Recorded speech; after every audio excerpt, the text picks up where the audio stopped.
चलें जी। आज बेसिकली ना मैं पहले भी आईआर पढ़ा चुका हूँ उस प्लेटफॉर्म पे। 2 महीने पहले आई गेस मेरा पहला बैच था। Very good batch, good memories.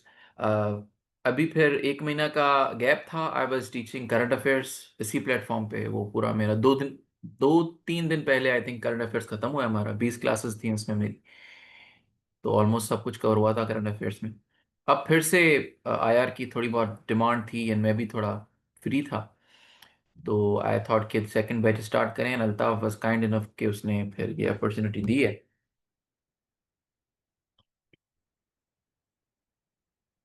23 जुलाई 2025 से आज बैच 2 फ्री क्लास है आज की।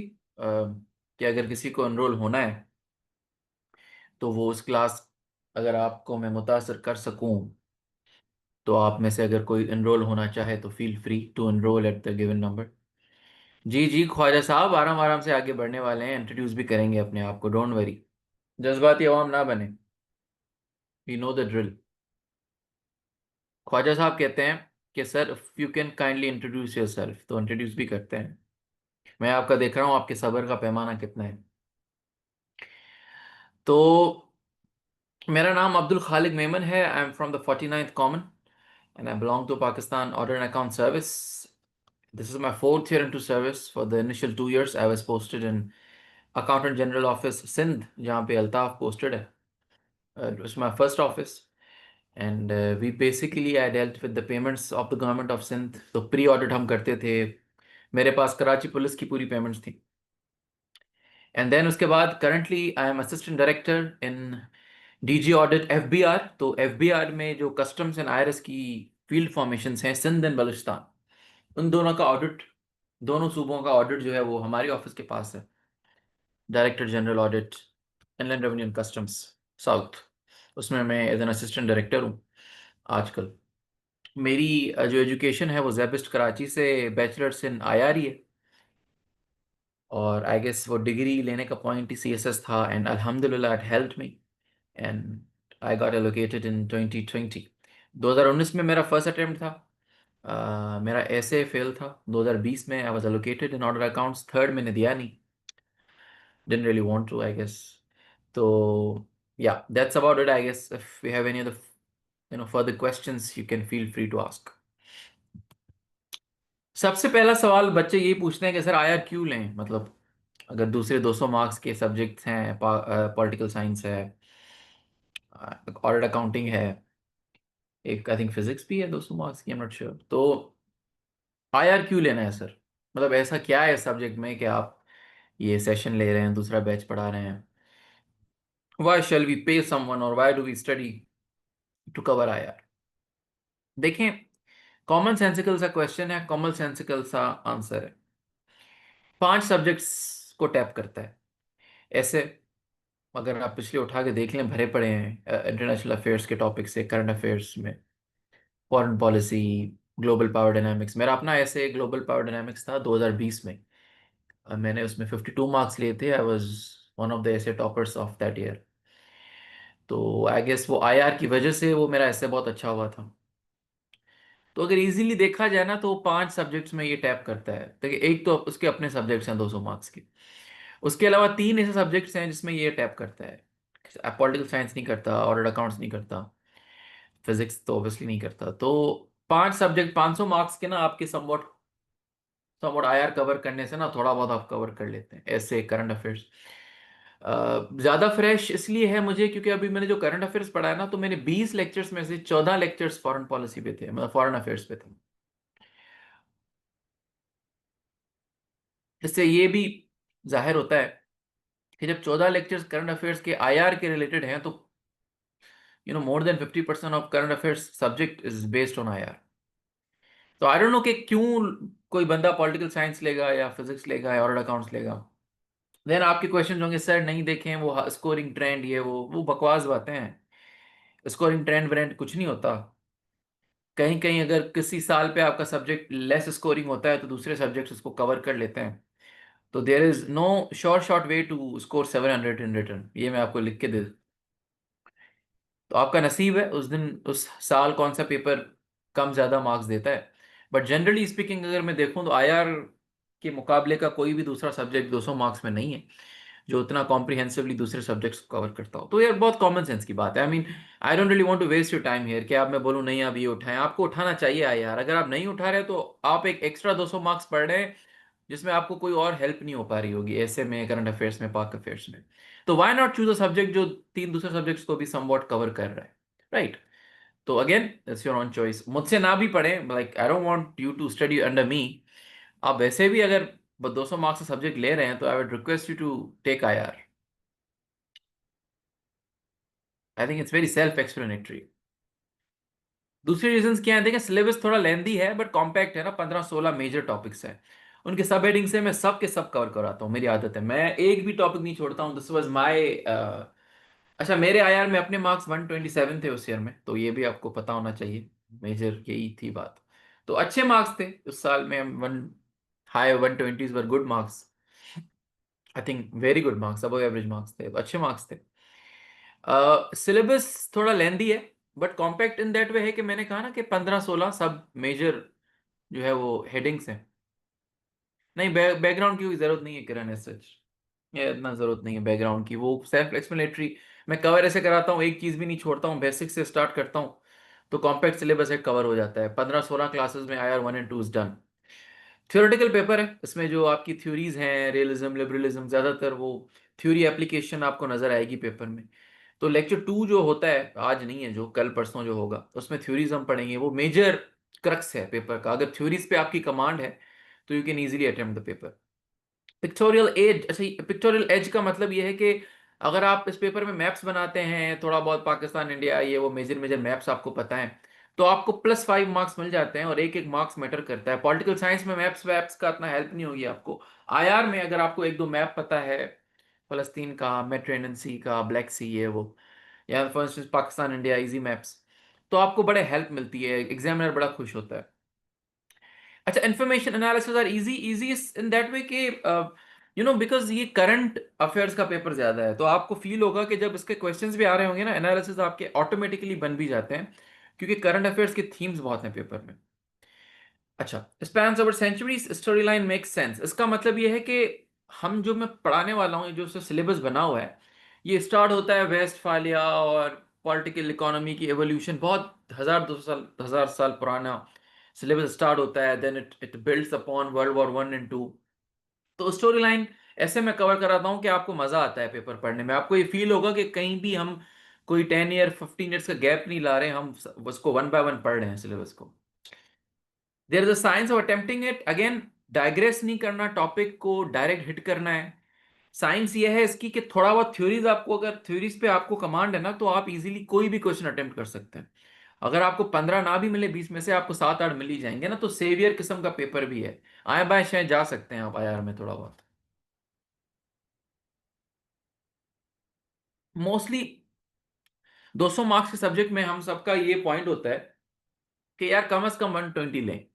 तो 120 प्लस कैसे जाना है, देखें कट टू द चेज वाली बात है। किसी भी सीएसएस के सब्जेक्ट में अगर आप डाइवर्जन दिखाएंगे, थोड़ी लंबी करेंगे, फजूल के इंट्रोडक्शन देंगे, हिस्टोरिकल बैकग्राउंड देंगे, आपको कम मार्क्स मिलेंगे। तो कट टू द चेज वाली बात है। Maps, charts, graphs are one up. इसका मतलब ये है कि अगर आप आंसर में कोई चार्ट बनाते हैं, कोई ग्राफ बनाते हैं, कोई मैप बनाते हैं, मैं अपनी स्लाइड्स में भर देता हूँ वो चीजें, तो उससे आपको ना 3-4 मार्क्स हर क्वेश्चन में एक्स्ट्रा मिलती हैं। और 1-2 मार्क्स से आपकी एलोकेशन मैटर करती है, 1-2 मार्क्स से आपका डिजायर्ड ग्रुप भी मैटर करता है। आप लेंथी हो सकते हैं बट थोड़ा केयरफुली, 6 से 8 पेजेस इजीली आप लिख सकते हैं, और आपको लिखने चाहिए मिनिमम 6 पेजेस, ये मेरी आपकी सजेशन है। ज्यादा स्कोर करना, जब कॉपी का वेटेज ज्यादा होती है तो आप स्कोर भी ज्यादा करते हैं, ठीक है? तो लेंदी होना पड़ता है, वो भी मैं आपको ट्रिक्स बताता हूँ। नेम्स, कोट्स एंड रेफरेंसेस आपको हेल्प करते हैं। Again it's a theoretical paper, तो थोड़ा बहुत कोट, हर टॉपिक का एक कोट, हर टॉपिक का एक थ्योरिस्ट, वो जब आपको पता होता है तो इट हेल्प्स यू। अपनी स्लाइड्स में मैं डालता रहता हूँ भर के ये चीजें, कोट्स, रेफरेंसेस, ताकि आप डाल सकें अगर आपका कोई क्वेश्चन आ जाए। जो रीडर है उसको बोल्ड नैरेटिव चाहिए। रीडर घिसी पिटी बातें नहीं सुनना चाहता, वो एनालिसिस सुनना चाहता है, थोड़ा बोल्ड सुनना चाहता है चीजें। लेकिन बोल्ड से मुराद ये बिल्कुल नहीं कि आप एंटी पाकिस्तान हो जाए, एंटी स्टेट हो जाए, एंटी रिलीजन हो जाए। तो you have to be Pakistan centric when writing a bold narrative. Criticism welcomed है, आप जाइब्स ले सकते हैं। इसका मतलब ये है कि आप थोड़ा बहुत अगर क्रिटिकल हो भी जाएं किसी मैटर पे तो कोई इशू नहीं है। पेपर का नेचर ऐसा है, वो आगे हम बताऊंगा मैं आपको कैसे। और अगर रीसेंट पेपर्स देखें तो उसमें थ्योरेटिकल एप्लीकेशन भी बहुत है, एनालिसिस भी बहुत है। तो ये somewhat I just run through the process कि क्यों आपको ये पेपर लेना चाहिए और कैसे 120 ले सकते हैं, क्या क्या ट्रिक्स एंड ट्रेड हैं उस चीज में।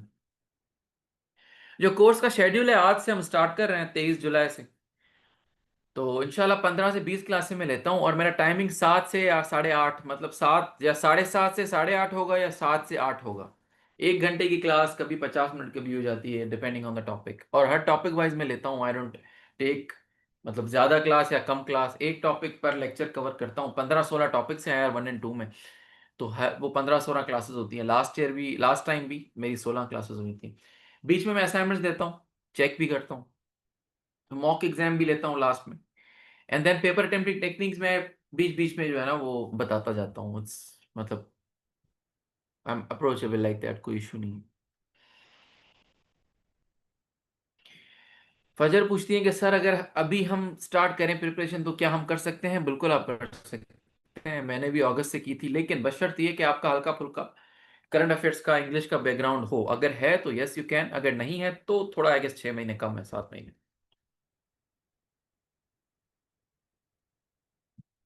अच्छा जी। आज का जो पहला लेक्चर है फ्री लेक्चर है, मैं आपको बता चुका हूं। तो आज का लेक्चर आईआर का पहला टॉपिक है, ये IR1 का। वो हम पढ़ने वाले हैं। कल से या परसों से लेक्चर सिर्फ उन लोगों के लिए होंगे जो लेंगे क्लासेस, जो रजिस्टर करवाएंगे। आज के लिए ओपन फॉर ऑल है। तो definition and scope of IR, the nation state system and the evolution of international society, ये 3 मेजर टॉपिक्स हैं पहले लेक्चर के। IR की भी पहली सब हेडिंग है IR1 की।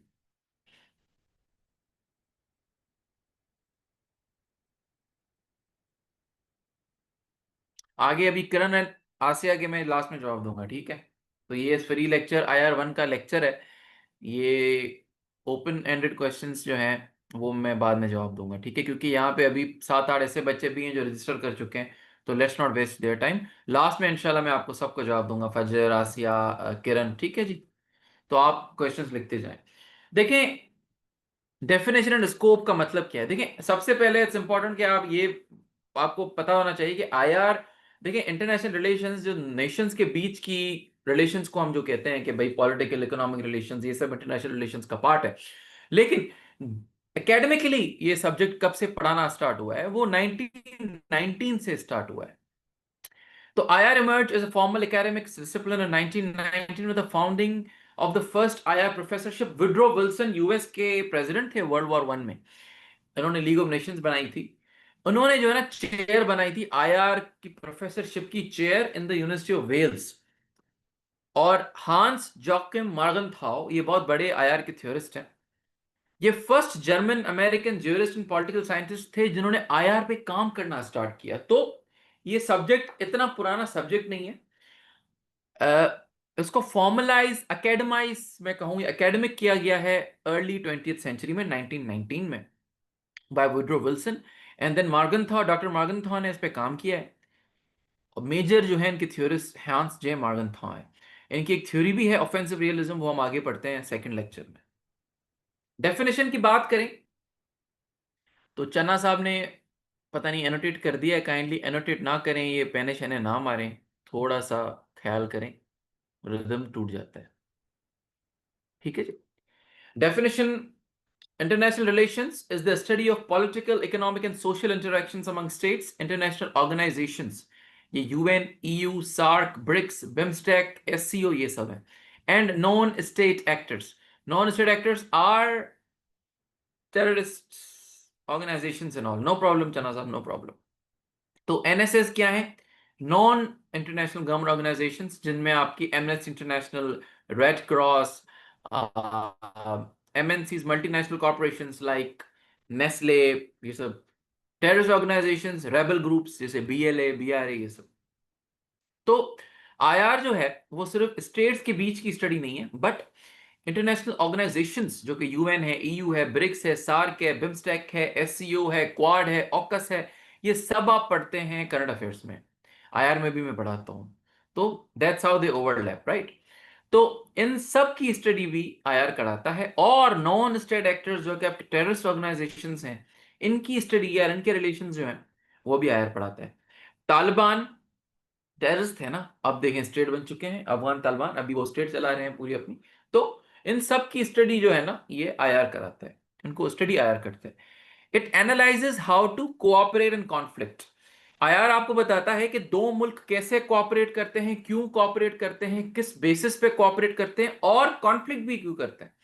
कि इंडिया पाकिस्तान के बीच का जो मसला है, फलस्तीन इसराइल के बीच का जो मसला है, रशिया यूक्रेन के बीच का जो मसला है, यूएस चाइना के बीच का जो मसला है, ये सब डिकोड करता है आईआर के भाई वो क्यों करता है, उनके बेसिस क्या है, what is the geometry behind it, what's the trigonometry behind it, के ऐसे कौन से एंगल्स हैं, इकोनॉमिक एंगल्स हैं, पॉलिटिकल एंगल्स हैं, सोशो कल्चरल एंगल्स हैं, कौन से ग्लोबली स्ट्रेटेजिक एंगल्स हैं जिनकी वजह से मुल्क एक दूसरे के साथ लड़ते हैं या बनते हैं। इस सब की स्टडी आईआर करता है। ये सब चीजें हम करंट अफेयर्स में भी पढ़ते हैं, ये आप पाक अफेयर्स में भी पढ़ते हैं। तो क्यों ना हम ऐसा सब्जेक्ट लें, आईआर लें, जिससे हमारी वो चीजें भी कवर हो। स्कोप किस चीज को कहते हैं? स्कोप कहते हैं कि what IR consists of, underline क्या होता है आईआर के, क्या क्या चीजें आईआर के अंदर आती हैं, क्या क्या चीजें आईआर कवर करता है, उसको हम बोलते हैं स्कोप। सबसे पहला स्कोप कि आईआर स्टडी करता है डिप्लोमेसी को एंड फॉरेन पॉलिसी को।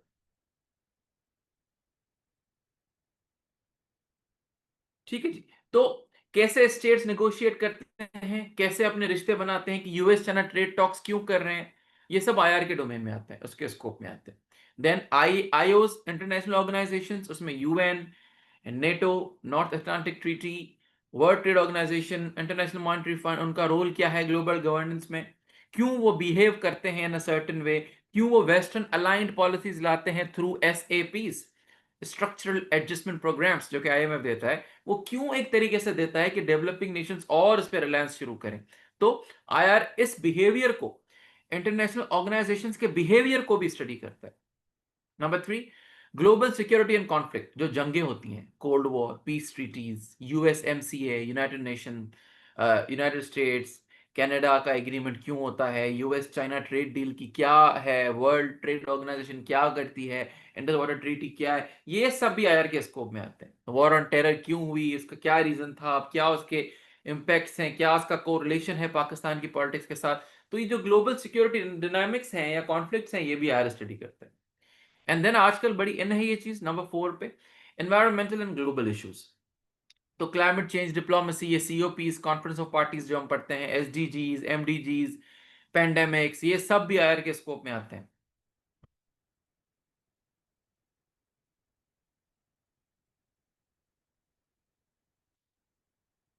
अच्छा जी।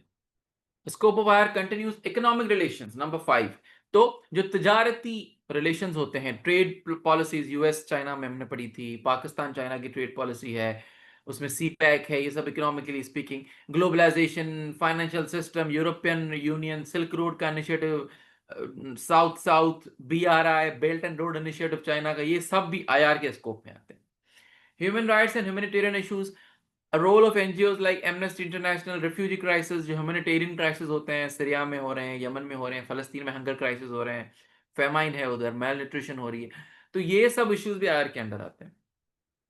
Environmental policies, again, climate change, Paris Agreement, Kyoto Protocol, and lastly, most importantly, security and strategic studies, जिसमें बहुत फोकस करता हूं मैं, ये आप करंट अफेयर्स में भी आते हैं, या कि आईआर का भी मेजर टॉपिक है, कि मिलिट्री अलायंसेस जो हैं, नेटो हो गया, एससीओ हो गया, ऑकस हो गया, क्वाड हो गया, ये जो मुल्क एक दूसरे के साथ अलायंसेस करते हैं, क्यों करते हैं, इंडो पैसिफिक में जो चल रहे हैं, यूरो अटलांटिक में जो चल रहे हैं, साउथ चाइना सी में जो चल रहे हैं, पैसिफिक ओशन में जो पॉलिसीज इंडिया की हैं या चाइना की हैं, अटलांटिक में रशिया की क्या पॉलिसीज हैं, तुर्की क्या चाहता है, क्यों सीरिया जो है वो मेडिटेरेनियन सी पे जो है वो इसराइल को तंग करता है, क्या ऐसे सीरिया के वहां पे इंटरेस्ट हैं। तो ये सब चीजें जो है ना, स्ट्रेटेजिक स्टडीज का जो लार्जर पर्सपेक्टिव है, वो भी आईआर के डोमेन में आता है।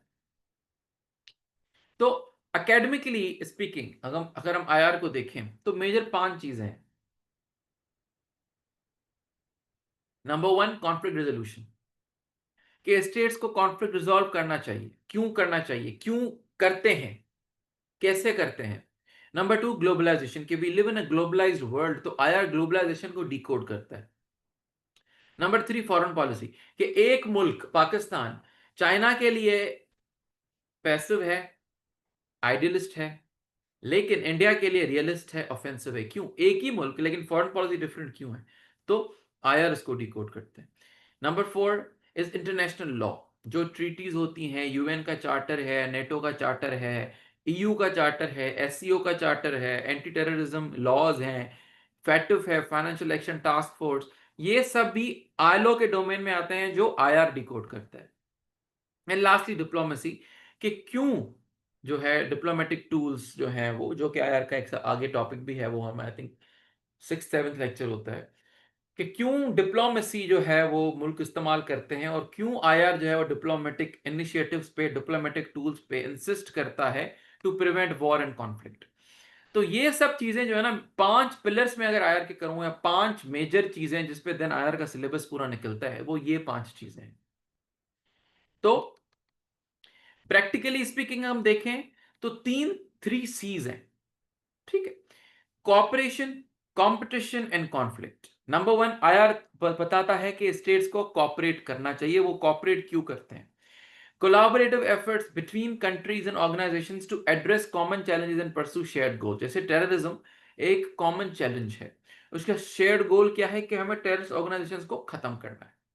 Number two, competition, again states के, जैसे पाकिस्तान और चाइना अगेंस्ट इंडिया कंपीट करती है, सही।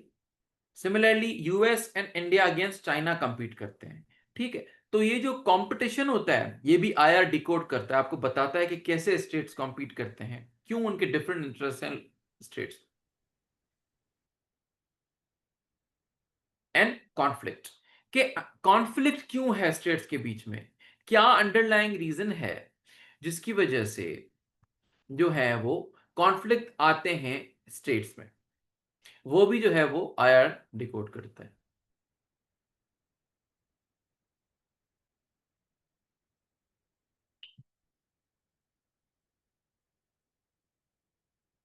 थ्रेट क्या है आईआर को? देखें, जो आपको राइट विंग नेशनलिज्म दिखती है ना यूएस में अंडर ट्रम्प, यूरोप में विक्टर ऑर्बन, जर्मनी में, फ्रांस में हिंदुत्व इन इंडिया, ये सब जो है ना आईआर को थ्रेट करती है, क्योंकि it's a subject, it's a cooperative subject, it wants to preach diplomacy, it wants to widen the scope of international cooperation। तो जहां पे बड़े प्लेयर्स हैं स्टेट बिहेवियर्स में, जैसे यूएस, इंडिया, इनमें जब राइट विंग नेशनलिज्म आती है, सुपरमिसिज्म आती है, हिंदुत्व आइडियोलॉजीज आती हैं, स्ट्रॉन्गमैन लीडर्स आते हैं, तो ये सब थ्रेट होता है आईआर को as a subject. Geopolitical tension, जो मिडिल ईस्ट में जंगे होती हैं, गल्फ जिसको हम कहते हैं, हमें मिडिल ईस्ट नहीं कहना चाहिए, हमें गल्फ कहना चाहिए। मिडिल ईस्ट यूएस को है ये, हमें गल्फ है, हमारे तो वेस्ट में है ना। तो गल्फ हो गया, यूक्रेन हो गया, एशिया में हो गया। तो यहाँ पे जो जंगे हैं ना, जो राइवलरीज हैं, जो डिफरेंट आइडियोलॉजीज हैं मुल्कों के बीच में, डिफरेंट इंटरेस्ट हैं, जिनकी वजह से मिलिट्री स्पेंडिंग बढ़ती है, न्यूक्लियर आर्म्स रेस बढ़ती है, हर कोई अपना मिसाइल डिफेंस सिस्टम एमडीएस बना रहा है, नए नए रॉकेट्स आ रहे हैं, स्पेस को मिलिटराइज कर रहे हैं। तो जो हॉटस्पॉट्स ऑफ वॉर होते हैं ना, वहां पर भी आईआर को थ्रेट हो जाता है। पॉलिटिकल डिस्टेबलाइजेशन, अफ्रीका देख लें, इवन पाकिस्तान देख लें, सीरिया देख लें, जो भी मुल्क पॉलिटिकली डिस्टेबलाइज होता है तो उसका इफेक्ट उस मुल्क तक नहीं रहता है, साइड में भी मसले होते हैं। तो जैसे अगर लिबिया डिस्टेबलाइज है तो देखिए पूरा नॉर्दर्न अफ्रीका डिस्टेबलाइज्ड है।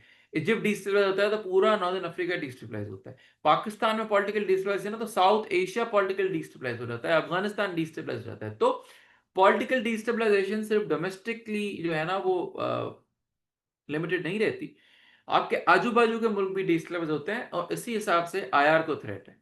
Weak role of UN, United Nations is a toothless, gutless, rudderless organisation.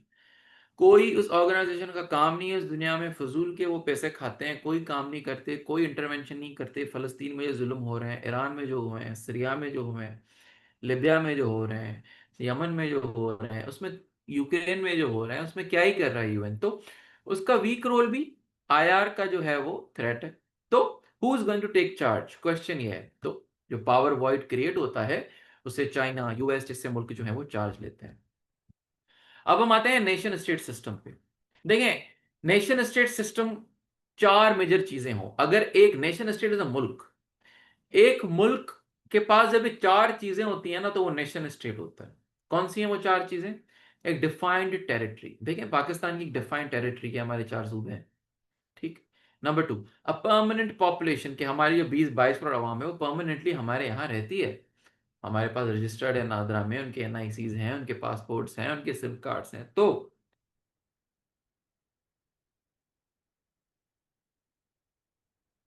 जो आपकी परमानेंट पॉपुलेशन होती है वो सेकंड एंगल है नेशन स्टेट का, कि एक नेशन स्टेट कब बनता है? जब उसकी डिफाइंड टेरिटरी हो और एक परमानेंट पॉपुलेशन हो। नंबर थ्री, गवर्नमेंट हो। अभी हमारे पास एक गवर्नमेंट है ना, एक स्टेट की रिट आपको नजर आएगी, वो लॉज इंप्लीमेंट करती है, वो ऑर्डर लाती है, वो वेलफेयर के काम करती है, रोड बनाती है, आपको तालीम देती है, सेहत के देती है, एम्प्लॉयमेंट देती है, सिक्योरिटी देती है, रिस्टोर्स ऑर्डर।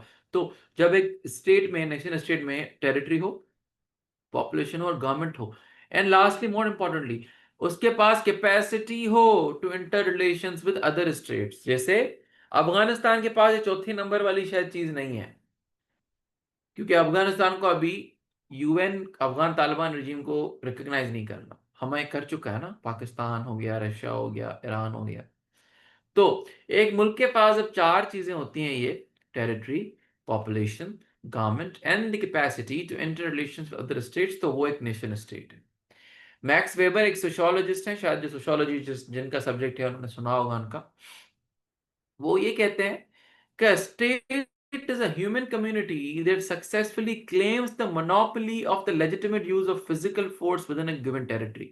इसका मतलब ये है कि जो स्टेट होता है ना उसके पास मोनोपोली होती है। जो नेशन स्टेट होता है ना, वो वायलेंस भी कर दे तो कोई मसला नहीं, स्टेट वायलेंस जो है ना वो माफ किया जाता है। आपको पता है कि किसी को उठा ले, जेल में डाल दे, डेथ पेनल्टी दे दे, टैक्स लगा दे, आप भले ना कमाए टैक्स लगा दे। तो स्टेट का यूज ऑफ फिजिकल फोर्स या लेजिस्लेटिव फोर्स जो होती है ना, तो वो भी एक नेशन स्टेट सिस्टम का एक ये कोट आप वहां लगा सकते हैं बेसिकली नेशन स्टेट। मैं ये कहना चाह रहा हूँ कि ये तो हमने पढ़ ली हैं चीजें।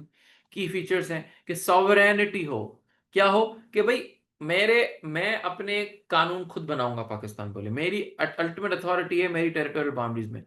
मुझे इंडिया, अफगानिस्तान, चाइना डिक्टेट नहीं कर सकता है कि भाई मैं जो है वो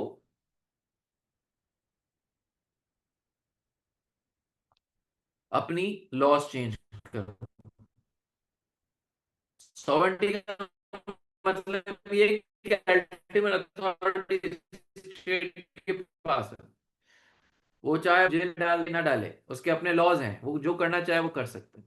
वो प्रोग्रेसिव टैक्सेशन करे, रिग्रेसिव टैक्सेशन करे, स्कूल का निजाम तब्दील कर दे, करिकुलम चेंज कर दे। सॉवरेनिटी स्टेट के पास है। टेरिटोरियलिटी, उसका मतलब कि डिफाइंड ज्योग्राफिकल बाउंड्रीज हो जो कि हमारी हैं। लेजिटिमेसी, उसके पास रिकग्निशन हो, मतलब गवर्नमेंट को वोट दिया जाए, सही है ना। Recognition bye its population other states के, उसको ना सिर्फ अपनी पॉपुलेशन रिकग्नाइज करे बट दूसरे स्टेट्स भी रिकग्नाइज करें। किरण का क्वेश्चन था अफगानिस्तान स्टेट है, देखें अफगानिस्तान को रशिया ने रिकग्नाइज किया है अभी, और किसी ने नहीं किया। अफगान तालिबान रजीम जो अफगानिस्तान की लीडर है, तो हम उसको एक नेशन स्टेट अभी नहीं कह सकते थियोरेटिकली स्पीकिंग, वैसे तो स्टेट है ऑब्वियसली। लास्टली की फीचर क्या है? नेशनल आइडेंटिटी हो, कि भाई एक सेंस हो शेयर्ड कल्चर। हम में कितने भी मसले मसाइल हैं लेकिन हम पाकिस्तानी हैं। हम में पंजाबी भी हैं, सिंधी भी हैं, गिलगिती भी हैं, बलोच भी हैं, उर्दू स्पीकिंग भी हैं, सराइकी भी हैं, लेकिन at the end of the day हम पाकिस्तानी हैं, ठीक है। हमारे पास एक खाना है, एक कपड़े हैं, हमारे नेशनल ड्रेसेस हैं, हमारे हिस्ट्री है, हमारा एक ऑब्जेक्ट रेजोल्यूशन है, हम इस्लामिक नेशन है। तो सही है कि गलत है वो डिफरेंट डिबेट है, लेकिन एक स्टेट कॉन्स्टिट्यूशन तो है, एक नेशनल आइडेंटिटी तो है। तो ये भी एक फीचर है नेशन स्टेट सिस्टम का। अब हम आते हैं वेस्टफालिया पे। ट्रीटी ऑफ वेस्टफालिया 1648 में यूरोपियन मुल्कों के दरमियान एक ट्रीटी होती है, एक एक मुआहिदा होता है जिसको वेस्टफालिया ट्रीटी कहते हैं। ये जो ट्रीटी है ना, इसके बेसिस पे मॉडर्न स्टेट सिस्टम का जन्म होता है। इससे पहले तो मोनार्कीज थी, अभी भी उस टाइम भी मोनार्कीज थी, उसके बाद भी नहीं, 17th सेंचुरी में, 18th सेंचुरी में। लेकिन इस ट्रीटी पे ना बड़े बड़े जो मुल्क है, जर्मनी, प्रशिया उस टाइम, फ्रांस, स्पेन, जो मोनार्कीज थे, उन्होंने बोला भाई देखें, आप हम एक दूसरे पे कब्जा करते रहते हैं, कभी स्पेन जर्मनी पे करता है, जर्मनी कभी फ्रांस का गांव, कभी फ्रांस यूके का गांव कब्जा कर लेता है टेरिटरी, तो लेट्स मेक अ ट्रीटी। तो ये सब मोनार्क्स बैठे, उन्होंने एक ट्रीटी बनाई। उन्होंने कहा भाई चार, तीन मेजर प्रिंसिपल्स हैं, तीन चार। एक तो सॉवरेंटी, कि हम जो हमारी टेरिटोरियल बाउंड्री है ना मोनार्की की, उसमें अपनी सॉवरेंटी होगी। टेरिटोरियल इंटीग्रिटी, के भाई देखो यूके तुम कितने भी पावरफुल हो लेकिन स्पेन के अंदर नहीं आओगे, देखो स्पेन तुम कितने भी स्ट्रांग हो लेकिन तुम जर्मनी के अंदर नहीं आओगे। तो उन यूरोपियन कौन है ना जो बड़े बड़े मोनार्कीज थे। एंड लास्टली नॉन इंटरफेरेंस, के कोई पॉलिटिकल नॉन इंटरफेरेंस, कोई फिजिकल इंटरफेरेंस नहीं होगी, तो नॉन इंटरफेरेंस होगी। यू नो जब ये बहुत ना कुत्ते बिल्ले की तरह लड़े थे ये 30 साल, 1918 से 1948 में, within the Holy Roman Empire, Christian monarchies थी। उसके बाद उन्होंने ये ट्रीटी बनाई कि भाई let's not fight with each other.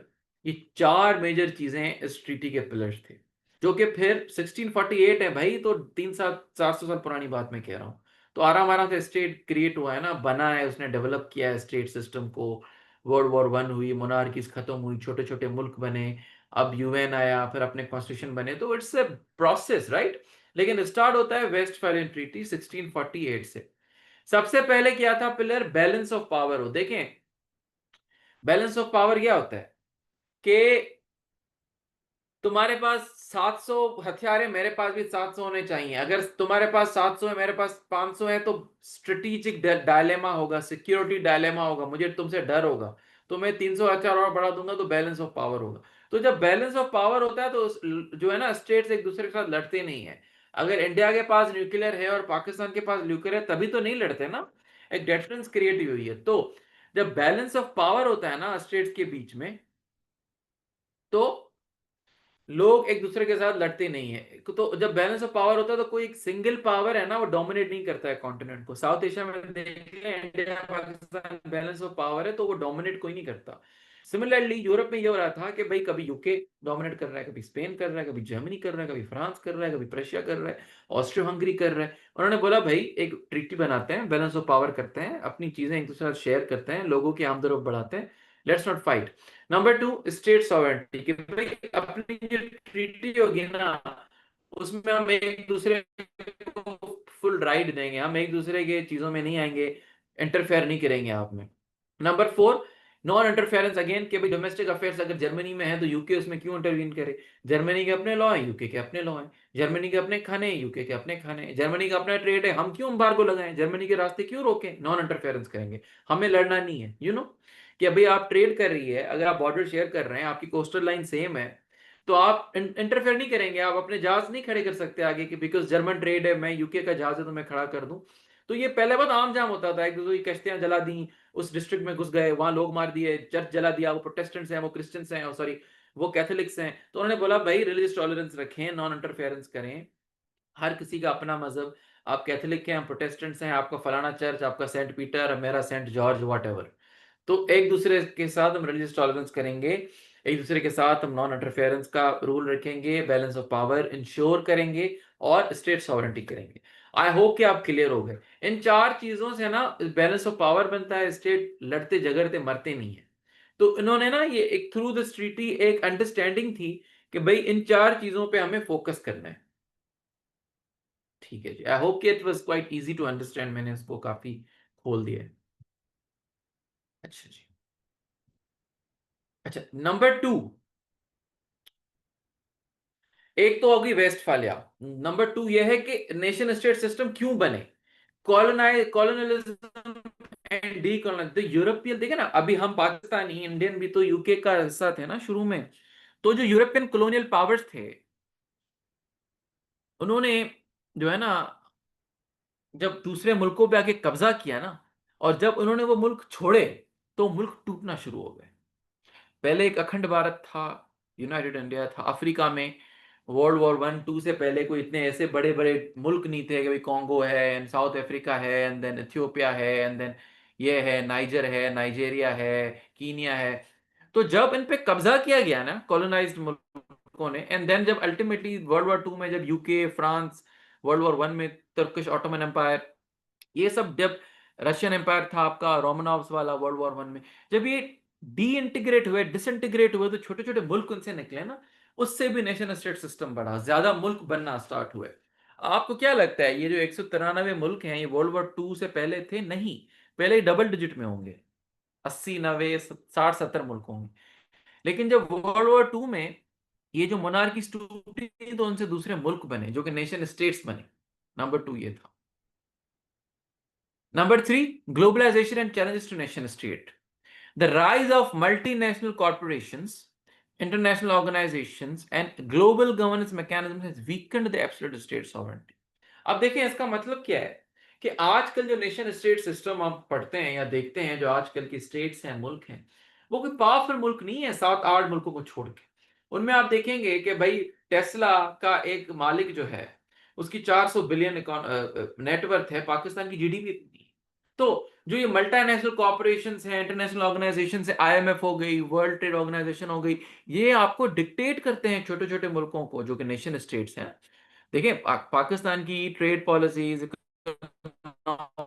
Policies, तनख्वाह tax, sales tax, general sales tax, withholding tax, ये तो आप सॉवरन तो रहे नहीं। तो वही मैं चीज कह रहा हूं, नेटो फॉर एग्जाम्पल, भाई एक मुल्क है वो नेटो मेंबर है, रोमानिया। रोमानिया को नेटो बोले कि भाई अपने 4,000 हमें फौजी दो, हमें यूक्रेन में जो है वो स्टेशन करने हैं, रशिया यूक्रेन पे चढ़ रहा है। रोमानिया बोलेगा भाई क्या हो गया, पागल हो गए हो क्या, मेरे फौजी क्यों ले जाओगे? लेकिन नेटो की पॉलिसी है, आप नेटो के मेंबर हैं तो you have to give away your soldiers और वट एवर स्ट्रेटेजिक और intelligence sharing you have to do with your NATO states. तो उसमें क्या आपकी सॉवरेंटी तो नहीं रही। तो ये जो ग्लोबलाइजेशन है, ये जो इंटरनेशनल ट्रीटीज हैं, इससे सॉवरेंटी कम होती है और नेशन स्टेट को धचका पहुंचता है। तो मेरा ये क्वेश्चन है आपसे, सोचें, कोई जवाब नहीं चाहिए मुझे, कि जो ग्लोबलाइजेशन है, जो ये बॉर्डरलेस दुनिया आप देखेंगे आजकल, अब हम आते हैं आज के तीसरे और लास्ट टॉपिक पे, जो कि है evolution evolution of international society. International society किसको कहते हैं? हेडली बुल थ्योरिस्ट हैं, आईआर के सोशियोलॉजिस्ट भी हैं। वो कहते हैं कि भाई it's a group of states that share common interests, values and institutions and interact according to established norms and rules. तो एक जत्था है नेटो, लाइक माइंडेड कंट्रीज, सही है, SCO, SAARC, ECO, OIC, GCC, ये सब इंटरनेशनल ऑर्गेनाइजेशन है। तो ग्रुप ऑफ स्टेट्स एक लाइक माइंडेड जत्था जो शेयर करें कॉमन वैल्यूज, इनके कॉमन इंटरेस्ट हो। एससीओ का कॉमन इंटरेस्ट क्या है कि एक एशियन नेटो बनाए अगेंस्ट द यूएस, राइट? जिसमें चाइना है, रशिया है, इंडिया है, पाकिस्तान है, अफगानिस्तान है, ईरान है। बहुत ही बड़ी ऑर्गेनाइजेशन है एससीओ, बहुत बड़े बड़े मुल्क हैं। तो वो उनके कॉमन इंटरेस्ट है ना, यूएस एलिमेंट है उसमें। ऑल्दो एससीओ एक एंटी टेररिज्म ऑर्गेनाइजेशन टाइप बनी थी, लेकिन slowly and gradually you would see के वो ना जो मुल्क उसमें है ना, वो लाइक माइंडेड मुल्क ऐसे हैं जो समवॉट यूएस को कॉर्नर कर सकते हैं। तो वो इंटरनेशनल सोसाइटी इसी को कहते हैं, group of states that share common interest. Similarly अगर स्ट्रिक्ट आईआर टर्म्स में जाएं, a group of states that recognize common interests and values are bound by a shared set of rules। अब देखें UN का चार्टर फॉर दैट एक shared set of rules है ना, या UDHR, united declaration of human rights, UNDHR, तो cooperate करते हैं जी। आपने अगर डेथ पेनल्टी दी तो आप पे क्या होंगे? सैंक्शंस होंगे। तो आपने एक सेट ऑफ रूल्स को फॉलो किया ना पाकिस्तान ने, तो आप उस इंटरनेशनल सोसाइटी का हिस्सा हैं, आप उसके अगेंस्ट नहीं जा सकते। आप अगर किसी टेररिस्ट ऑर्गेनाइजेशन को अपने मुल्क में रखते हैं, मदरसों में जगह देते हैं, पढ़ाते हैं, उनके स्लीपर सेल्स हैं, उनको पॉलिटिकल भी पार्टी भी बना देते हैं, तो आपको क्या होगा? आपको फैटिफ की ब्लैक लिस्ट में डाल देंगे। ऐसा ही हुआ ना हमारे साथ। फिर हमने क्या किया, वो 30-40 नुकाती एजेंडा बना, फिर हमने पता नहीं क्या क्या किया, क्या क्या किया, एनजीओ बैन किए, फंडिंग कम की, उनको प्रोस्क्राइब ऑर्गेनाइजेशंस किया। क्यों किया? क्योंकि we were bound by shared set of rules, क्योंकि हम इंटरनेशनल सोसाइटी का हिस्सा हैं। We have to listen to them. भाई डेथ पेनल्टी, आप देखें, डेथ पेनल्टी जो है ना, अलो नहीं है इंटरनेशनली स्पीकिंग। यूएन चार्टर निकाल दें, कोई अगर पाकिस्तान डेथ पेनल्टी देता है तो उस पर सैंक्शंस भी लगते हैं पाकिस्तान पे, उनको ऑस्ट्रेसाइज भी किया जाता है मुल्कों को। किरण, तो मैं ये कह रहा हूं कि भाई किसी मुल्क में डेथ पेनल्टी है तो वो ग्लोबली सेट स्टैंडर्ड्स के तहत नहीं हो रही है। आप जब इंटरनेशनल सोसाइटी का हिस्सा है तो आप डेथ पेनल्टी नहीं दे सकते, because you are signatories to certain declarations that ban death penalties. ठीक है जी, आगे जाते हैं। एवोल्यूशन देखें कि भाई कब से ये इंटरनेशनल सोसाइटी का जो कॉन्सेप्ट है कब से स्टार्ट होता है। Classical antiquity, Greek city states. आपने 300 देखी होगी, आपने बड़ी अच्छी मूवी है ब्रैड पिट की यार, कौन सी, ट्रॉय। ट्रॉय देखी होगी शायद, 300 आप में से किसी ने देखी हो। उसमें स्पार्टा, एथेंस, ये सब सुने होंगे आपने। तो जो ग्रीक सिटी स्टेट्स थे ना, ये 200 बीसी, बिफोर क्राइस्ट वाला टाइम है, मतलब काफी 2000 2500 पुराना। उस टाइम पे ना छोटे छोटे सिटी स्टेट्स होते थे, एथेंस, स्पार्टा, ट्रॉय, 4-5 और भी थे। तो ये एक दूसरे के साथ कोलाबोरेट करते थे, लड़ते कम थे, लड़ते थे, कम लड़ते थे, एक दूसरे साथ कोलाबोरेट करते थे। तो वो जो कॉन्सेप्ट है ना कोलाबोरेशन का बिटवीन सिटी स्टेट्स, वो इनसे आता है कि भाई इंटरनेशनल सोसाइटी के बेसिस यहां से आते हैं। फिर आता है वेस्टफैलिया, जो यूरोपियन एनलाइटनमेंट थी, शायद पॉलिटिकल साइंस में आप पढ़ते हो, जो 1600 1700 में आई ना, वो सब ग्रीक फुटनोट्स थे। जो ग्रीक थी ना, सुकरात, अरस्तु, उस टाइम के क्लासिकल एंटिक्विटी का टाइम, वही फुट उन्हीं के फुटनोट्स थे, उन्हीं का निचोड़ एनलाइटनमेंट था। ठीक। तो वेस्टफैलियन ऑर्डर, जो स्टेट सॉवरेंटी हम पढ़े हैं ना पीछे डिटेल में कि भाई state sovereignty, international relations, law, non interference, ये पूरा कॉन्सेप्ट जो है ना, एक दूसरे के साथ as an international society common interest share करने हैं, लड़ना नहीं है, इंटरफेयर नहीं करना, बैलेंस ऑफ पावर रखना है, रिलीजियस टॉलरेंस दिखानी है, तो ये कॉपरेशन है ना, ये वेस्टफैलियन हमें सिखाई। तो सेकंड स्टेज ये है। थर्ड स्टेज आती है कॉन्सर्ट ऑफ यूरोप। देखें, ये वो टाइम है जब एंटिक्विटी से मुराद पुरानी चीज को बोलते हैं, बहुत पुरानी। तो जो ग्रीक एंटिक्विटी है, 2500 पुराना टाइम है, जब अरस्तु, सोक्रेटिस, अलेक्जेंडर द ग्रेट, ये वाले थे। ये 1815 से 1914, ये नेपोलियनिक वॉर्स, नेपोलियन बोनापार्ट जो कि फ्रांस के डिक्टेटर कहें, रूलर कहें, किंग कहें, उन्होंने जब ये वॉर्स स्टार्ट की ना, और जो यूरोप में खूनरेजी की, उसके बाद यूरोपियन मोनार्कीज ने ये सोचा कि भाई ये तो काम खराब हो रहा है। आप अगर हम डिप्लोमेसी नहीं करेंगे, एक दूसरे के साथ नहीं बैठेंगे, तो ये हर तीसरे दिन नेपोलियन जैसे लोग पैदा होते रहेंगे। तो एक कॉन्सर्ट ऑफ यूरोप होता है, जिसमें आप एक पूरी 80-90 सालों का एक टाइम पीरियड है, जिसमें मुल्क एक दूसरे के साथ कॉपरेट करना स्टार्ट करते हैं। इससे पहले वेस्टफैलिया हुआ है ना, तो उनके पास वो इंस्टीट्यूशनल हिस्टोरिकल नॉलेज है कि भाई कॉपरेशन से बेहतरी आती है। एनलाइटनमेंट भी तभी होती है जब कॉपरेट करते हैं, राइट, वेस्टफैलिया के बाद। तो देन उसका रिफाइंड हम फॉर्म देखें ना, तो लीग ऑफ नेशंस आते हैं। ये वही टाइम है जब वर्ल्ड वॉर 1 खत्म होती है, और तुर्किश अंपायर, ऑटोमन अंपायर खत्म होता है, रशिया में रोमनोव डायनेस्टी खत्म होती है, कम्युनिज्म का जन्म होता है। इस टाइम पे इन पूरी, and Stalin was part of league of Nations, तो कम्युनिज्म, लिबरलिज्म सब साथ बैठे थे। तो जो वर्ल्ड वॉर 1 के बाद लीग ऑफ नेशन बनी ना, इसने भी एक इंटरनेशनल सोसाइटी को बढ़ावा दिया कि देखें भाई कॉपरेशन से ही होती हैं चीजें। लेकिन ये फेल हो जाती है, उसका रीजन ये है कि जो इनके फाउंडर क्रिएटर्स थे यूएस ना, उन्होंने ने ही उनको ज्वाइन नहीं किया। यूएस कांग्रेस ने बोला हम LON, लीग ऑफ नेशंस को नहीं भाई फॉलो करेंगे, ठीक है। तो इससे क्या हुआ, उससे ये हुआ कि फेल हो गई, एंड देन वर्ल्ड वॉर 2 हो जाती है, हिटलर का राइज, आगे मैं पढ़ाऊंगा, थर्ड लेक्चर है आई गेस। तो फिर यूएन आता है, यूएन अब तक एक कामयाब इदारा रहा है। उसका रीजन मोस्टली ये भी है कि वहां पे एक P5+1 या UNSC वाला कॉन्सेप्ट है, जो वीटो पावर है, तो 5 बड़े मुल्क ही चलाते हैं पूरे सिस्टम को। लेकिन अगेन इनकी ऑर्गेनाइजेशन है यूनेस्को, यूनिसेफ, UNHR, UNDHR, ये सब जो ऑर्गेनाइजेशंस हैं कामयाब रही हैं, सक्सेसफुल रही हैं वेलफेयर के लिए। तो वहां पे भी आपको ना कॉपरेशन दिखती है मुल्कों के बीच में, राइट।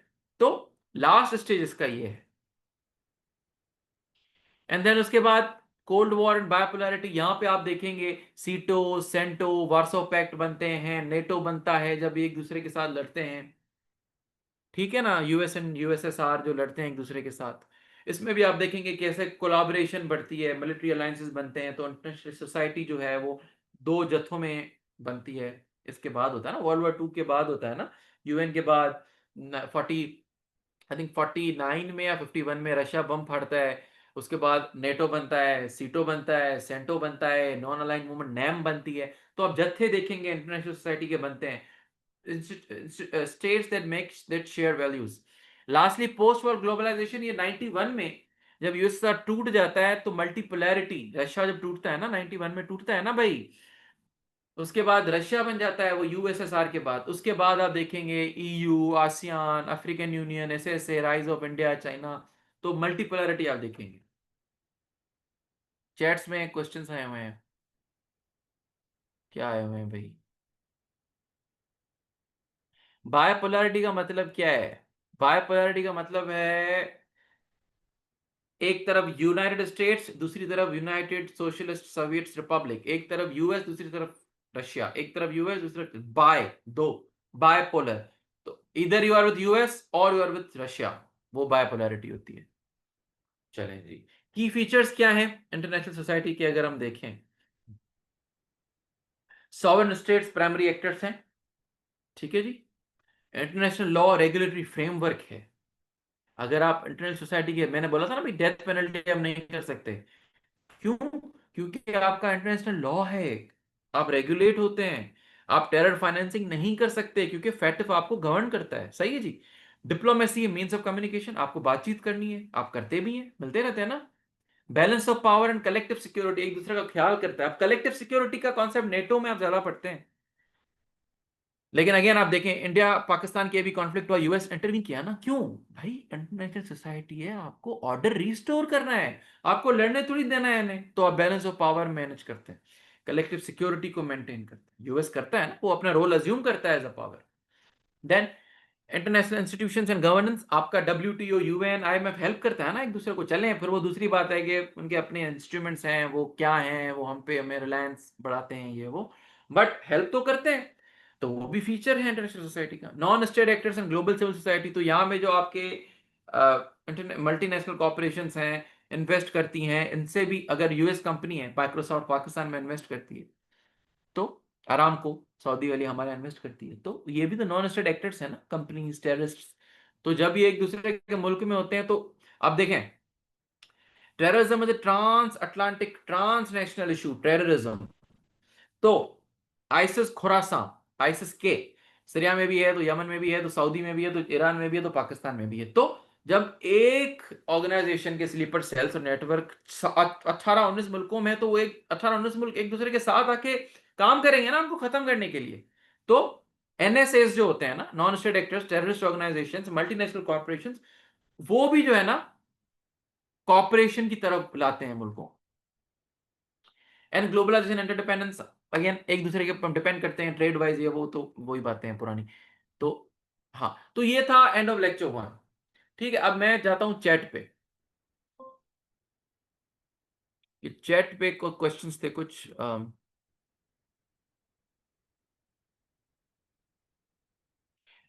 करण पूछती हैं कि sir it is an open ended subject, तो समटाइम्स अवॉइड करते हैं। भाई ओपन एंडेड है तो अवॉइड नहीं करना चाहिए करण बाजी। क्योंकि ओपन एंडेड सब्जेक्ट आपको पास करा देता है। मुश्किल सब्जेक्ट अगर हो, उसमें क्वेश्चन ही आपको ना आए, कुछ लिख ही ना पाए, आप आए आप, तो और मसला है। ओपन एंडेड है तो अच्छी बात है यार, कुछ ना कुछ तो आप लिखाएंगे, आपको पास कर जाएंगे। आसिया पूछती है, sir which subjects combination you chose. देखें, मेरा आईआर था, आईलो था, जेंडर स्टडीज था, यूएस था, सोशो था। ठीक है जी, ये मेरे सब्जेक्ट्स थे। IR, ILO, gender, US, socio. Fajar पूछती हैं, sir my background is in English literature but I am not as aware of IR और any other political course, hence the query. English literature है तो आपकी इंग्लिश अच्छी होगी फजर। आईआर ले लें, पॉलिटिकल साइंस से इजी है, मेरी सजेशन है। फायजा पूछती हैं, सर आप वन पेपर एग्जाम की तैयारी करवाते हैं? नहीं फायजा, मैं नहीं करा सकता। अरसलान, गेम ऑफ चिकन, ठीक है जी। करण को मैंने जवाब दे दिया था। उसके बाद फजर पूछती हैं, बहुत डिटेल्ड एक फजर ने मुझसे क्वेश्चन पूछा हुआ है कि sir if we are to enroll for this course can the following questions be answers by the end of the class. What's the fees structure? 9,000 रुपए है दोनों सब्जेक्ट्स का, IR 1 and 2। तो we have kept it discounted, वरना अब ज्यादा भी होता है, 6,000 वाले भी होते हैं दोनों, बट आई डोंट नो वो रिकॉर्डेड लेक्चर्स देते होंगे आप। तो 9,000 है फीस स्ट्रक्चर। एंड जो ऑलरेडी कंपलसरी पढ़ रहे हैं उसके लिए शायद डिस्काउंटेड है, वो आप नंबर पे पूछ लें। टाइमिंग ऑफ द क्लास 7 से 8, 8:30, वही 1 घंटा 40-50 मिनट की class. Number of classes 15-16। How many weeks और मंथ्स? भाई 1 महीने का खत्म कर दूंगा मैं, और हफ्ते इंशाल्लाह 3 हफ्तों में खत्म हो जाएगा का यार, इंशाल्लाह। Would student be provided slides? Slides आपको मिलेंगी, स्लाइड्स आपको मिलेंगी जी। Medium of learning English, Urdu, Sindhi भी हो सकती है इफ यू वांट। तो या प्रोसेस ऑफ एनरोलमेंट क्या है फजर? आप ग्रुप नंबर है ना दिया हुआ, वो आप उस पे कर लें उनसे बात, वो आपको बता देंगे। मैं कहें तो नंबर शेयर भी कर सकता हूँ, उसमें ग्रुप में डाला होगा था आपने।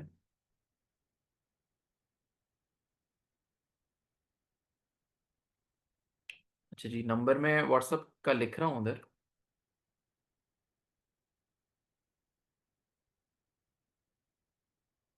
अरे भाई ये क्या हो गया?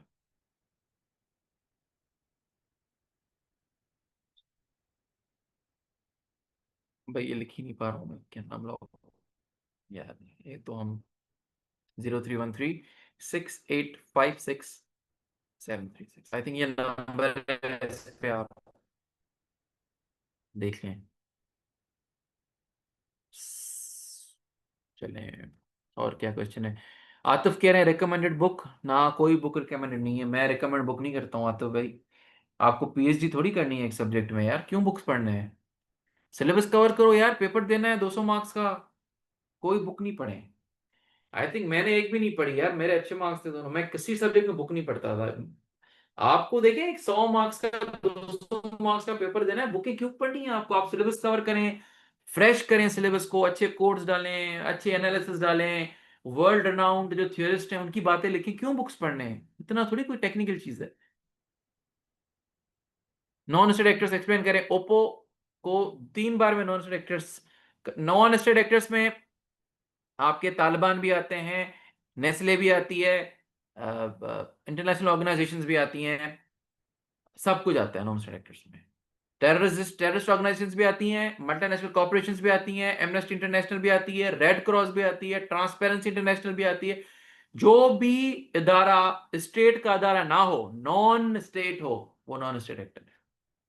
वार्सो पैक्ट क्या है भाई? वार्सो पैक्ट एक पैक्ट था जो कि कम्युनिस्ट अलाइंड मुल्क थे, वर्ल्ड वॉर 2 के बाद वार्सो पैक्ट, जिसमें कम्युनिज्म के सपोर्ट के मुल्क थे, उन्होंने वार्सो पैक्ट ज्वाइन किया था। जुनेरा कोई बुक मैं रिकमेंड नहीं करूंगा। I mean take more time to prepare? बिल्कुल भी नहीं, ज्यादा टाइम नहीं लेता है, ये आपका एक जहनी आई थिंक इशू है कि आपको लगता है कि भाई ज्यादा टाइम लेता है, टाइम नहीं लेता है। मैंने अगेन आपको कहा कि आपको सिलेबस कवर करना है, वो मैं आपको करा दूंगा इंशाल्लाह हेड टू टो, और आपको फील होगा bye the end of the lecture कि आपको सब आता है। ठीक है ना? तो don't worry about that. Sania, मैं कोई बुक नहीं बता सकता।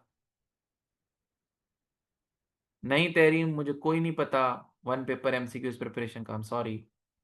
ओ भाई, तो भाई मुझसे बुक ना पूछे, मैंने कोई अपने सीएस के प्रिपरेशन में बुक नहीं पढ़ी। मुझे बहुत ही अजीब ही लगता है बुक्स पढ़ना, बहुत टाइम कंज्यूमिंग है। यूरोपियन हिस्ट्री सही रहने दो, पूछ रहे हैं आप यार, हो सकता है, आई डोंट नो, मेरा यूएस हिस्ट्री था, I don't know. I think आपको हेल्प होगी, बिकॉज आईआर में जो वेस्ट फाइल ये सब पढ़ते हैं, समवॉट हेल्प होगी, ज्यादा नहीं होगी। बिकॉज वेस्ट फाइल एक पार्ट है, एंड वो वर्ल्ड वॉर 1 एंड 2 आप डाल दें यूरोपियन हिस्ट्री, बिकॉज छोटा सा 1-2 सदी की बात है, तो हो सकती है help, but not major help. Faizan sorry, मैंने कभी खुद ही नहीं दिया वन पेपर। मैंने अपनी पूरी लाइफ में पीसीएस के 2 दिए, सीएसएस के 2 दिए, तो वन पेपर का I do not know, sorry. 100% Aqsa international relations current affairs के साथ 100% कनेक्टेड है। ब्रिक्स, एससीओ सब पढ़ाता हूँ मैं। ओप्पो पूछते हैं मैंने कहाँ से प्रिपरेशन की। देखिए, मैंने प्रिपरेशन जो है वो नोआ से की, इस्लामाबाद से, लेकिन मेरा आईआर का बैकग्राउंड था, तो मुझे ज़्यादा हेल्प हो गई थी अपने डिग्री से। अच्छा, एक सबीना ने कोई हैंड रेस किया हुआ है, इसका क्या मतलब है? आपको कोई क्वेश्चन पूछना है सबीना, तो यू कैन आस्क, या आपसे गलती से लग गया है? सर मैं इधर पूछ सकती हूँ, क्योंकि मुझ बड़ा थोड़ा बड़ा जी पूछ क्वेश्चन लें, है तो मुझसे टाइप नहीं हो रहा था। पूछ लें। सर मेरे तो पहले दो क्वेश्चंस हैं। एक तो ये है कि जो हमने एवोल्यूशन पढ़ी है, तो उसमें यह है कि पहले हमारे पास 3000 BC जो हमारे उसमें पीरियड्स आ जाते हैं, एंशंट सिविलाइजेशन, ये medieval period, early modern period, तो ये नेसेसरी हैं पढ़ने के लिए? डिटेल में नहीं पढ़ना, उसमें 1-2 पैरा ही डालना है, जस्ट टू। मतलब एक मतलब एक पैराग्राफ में अगर हम तीन पीरियड्स को एक साथ ही बस मर्ज करके एक पैराग्राफ इंट्रो के बाद लिख लें? अगर क्वेश्चन में आपसे एक्सप्लिसिटली एवोल्यूशन नहीं पूछी गई तो आप 1 पैरा में डाल दें, लेकिन अगर क्वेश्चन में आपसे एवोल्यूशन पूछता है तो 2 सफ़ों पे भी लिख सकते हैं। और सर दूसरा मेरा ये क्वेश्चन था कि ये जो आपने आज टॉपिक पढ़ा है स्कोप वगैरह को, इसके रिलेटेड क्वेश्चन कैसे आ सकता है ऐसे? बेसिकली ना, पहले तो आपसे पूछते हैं आईआर का स्कोप और मीनिंग क्या है, for that matter, and then पूछते हैं कि क्या क्या पर्टेन करता है आईआर के स्कोप को, ये वो। फिर पूछते हैं कि यूएस चाइना की ट्रेड वॉर में आप आईआर के स्कोप को कैसे रिलेट करेंगे, ऐसे पूछते हैं। ओके ओके सर, जजाकल्ला। Thank you, you're welcome. Scoring trend का सर थोड़ी कंफ्यूजन है आईआर पॉलिटिकल साइंस में। आतिफ भाई, दोनों में से मैं आपको सजेस्ट करूंगा आईआर ले लें, कंफ्यूजन की कोई बात नहीं है, प्रिपरेशन पूरी करनी चाहिए, सिलेबस पूरा करना चाहिए, बाकी अल्लाह मालिक है, कोई इशू नहीं होता। सही है ना? तो कोई इशू ना है, it's just how you prepare for it. अगर मैं आपकी जगह होता, I would have chosen IR for obvious reasons. Current affairs भी कवर होता है, पाक अफेयर्स भी कवर होता है, ऐसे भी कवर होता है यार। ऐसे के टॉपिक उठा के देख लें आप देखिए कौन सा पॉलिटिकल साइंस का टॉपिक है उसमें, आईआर के आते हैं यार। जुनेरा पूछती है सर आईएलओ ले सकते हैं? आईएलओ मेरे दोनों बार मेरा था, एक बार 44 एक्सट्रीमली बैड स्कोर, दूसरी बार 37। दोनों बार आईएलओ का कम स्कोर आया, बट मैं वो बंदा हूं जो अपने चेंज नहीं करता हूँ पेपर्स। कोई इशू नहीं हुआ मुझे। नेक्स्ट टाइम मेरा इंटरव्यू बहुत खराब खराब हो गया था सेकंड अटेम्प्ट में। मेरे सिंध में सेकंड हाईएस्ट स्कोर था, आई स्कोर 670। मेरा इंटरव्यू बहुत हिट हो गया था, वो बस मिसहैप हो गया एक मुझसे मेरा, लेकिन रिटर्न 670 था जुनेरा, और उसमें मेरा आईएलओ 37 पे था। तो ट्रेंड भले ही कम हो, दूसरों में मैंने कवर कर लिया, आईआर में स्कोर ले लिए, एसए में 52 ले लिया, जीके में 170 ले लिया, तो कवर हो गया। तो स्कोरिंग ट्रेंड में मैं बिलीव नहीं करता हूँ। ठीक है फजर, सही है, ऑप्शनल, जिससे भी आप खुश हो, मुझे तो सही लग रहे हैं, बिल्कुल ठीक है। ये वेलकम। चलें जी, अगर कोई क्वेश्चन नहीं है तो रैप अप करते हैं। किसी को करना है रजिस्टर तो कर ले, उसको हेल्प ही होगी, नहीं भी करना तो मेरी ये आपसे सजेशन है कि आईआर उठाएं, मुझसे भले ना पढ़ें, लेकिन आईआर उठाएं, आपकी हेल्प होगी उसमें। इवॉल्विंग सब्जेक्ट नहीं जी, इवॉल्विंग सब्जेक्ट नहीं है। इसका syllabus oriented covered, syllabus cover होगा तो सब्जेक्ट आपका हो जाएगा। उसमें कनेक्ट कैसे करना है टॉपिक्स में आपको बता दूंगा। ठीक, तो चलें जी, दैट इज अबाउट इट। मैं रिकॉर्डिंग अब क्लोज करने वाला हूँ, और आपको रजिस्टर करना है तो कर लें। कल से इंशाल्लाह सेकंड क्लास स्टार्ट होगी। कुछ मेरे बच्चे यहाँ पे करंट अफेयर्स वाले भी हैं जिन्होंने मुझसे पढ़ाया आज, 6-7 जने हैं ऑलरेडी। तो अगर किसी को रजिस्टर करना है, फील फ्री, इंशाल्लाह it will be helpful to you, but then again it's your own decision. I hope आपके लिए हेल्पफुल होगा। नहीं आतिफ भाई ऐसे में नहीं पढ़ाता, वो अल्ताफ भाई पढ़ाते हैं। हाँ, I think he is the resource person for ऐसे। और ना ही मुझे पढ़ाने देगा वो, ना ही मैं पढ़ाना चाहता हूँ, वो उसका डोमेन है। तो या, दैट्स अबाउट इट। चलें जी। तो कंटिन्यू करें, जामी अपना आईआर का बैचलर्स कंप्लीट कर लें, उसके बाद देख लेंगे। चलें, अपना ख्याल रखिएगा जी, जिसको रिसर्च करना है कर ले। अल्लाह हाफिज। Stay healthy, eat healthy, sleep healthy. अल्लाह हाफिज नासिर।